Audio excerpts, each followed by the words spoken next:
Les passagers de ce petit bateau de fortune fuient les combats en cours dans la région du Tigré. Le conflit qui oppose l'armée éthiopienne au front de libération des peuples du Tigré a contraint des milliers de personnes à traverser la frontière voisine pour se réfugier au Soudan, laissant derrière eux maisons, biens et pâturages. Et ils attaquent les citoyens avec des couteaux et des bâtons. Et derrière eux, l'armée les poursuit avec des tanks. Nous n'avons pas peur des attaques à l'arme blanche, car les tanks sont notre plus grand problème. Ils ont tout détruit sur leur passage. Nous avons quitté nos maisons et nous sommes venus au Soudan. Nous sommes là à attendre une quelconque amélioration. Nous avons travaillé pendant tellement d'années et nous avons dû tout quitter.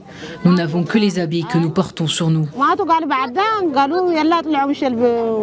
Craignant une crise humanitaire à grande échelle, les Nations Unies ont appelé le Premier ministre éthiopien Abiy Ahmed à mettre fin à l'opération militaire lancée dans la région.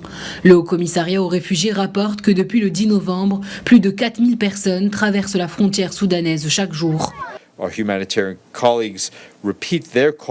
Nos collègues réitèrent leur appel à cesser le conflit afin d'éviter d'éventuelles tensions et la souffrance infligée aux citoyens. Selon des rapports non officiels, il y a un grand nombre de personnes déplacées qui se dirigent de l'ouest vers le nord de la région du Tigré. Plus de 25 000 Éthiopiens ont fui vers le Soudan.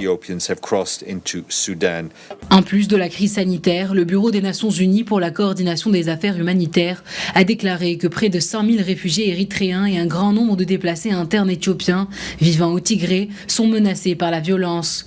Afin d'éviter que les Éthiopiens ne souffrent de famine causée par la pandémie et les violences survenues dans le pays, l'ONU a annoncé avoir débloqué 20 millions de dollars pour l'Éthiopie.